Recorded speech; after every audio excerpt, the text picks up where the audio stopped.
জানাচ্ছি।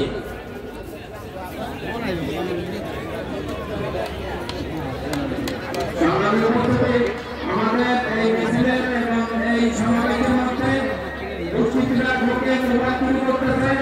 সবাই মোবাইল পিছনে রাখুন, সবাই সাবধান, যাতে দুষ্কৃতীরা এই মোবাইল এবং মানিব্যাগ চুরি না করতে পারে এবং এই বিষয়ে আপনার শান্তিকে নজর রাখুন।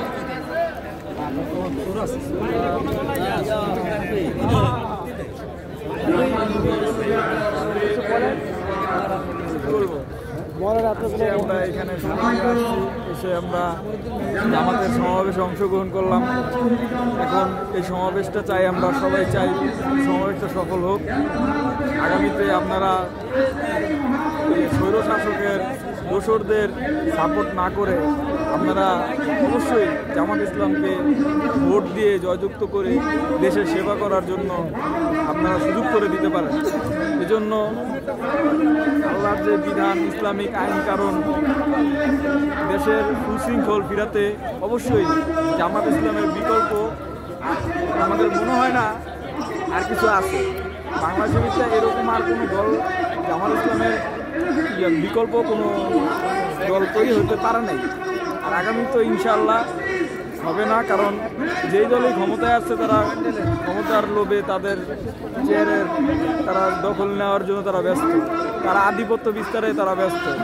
তারা এই আধিপত্য বিস্তারকে কেন্দ্র করে বিভিন্ন সময় বিভিন্ন দাঙ্গা হাঙ্গামা, বিভিন্ন রাজনৈতিক সহিংসতা, মাদক, বিভিন্ন আধিপত্য লড়াই তারাই নিজেদের বিপদ তারা নিজেরাই ডেকে আনছে।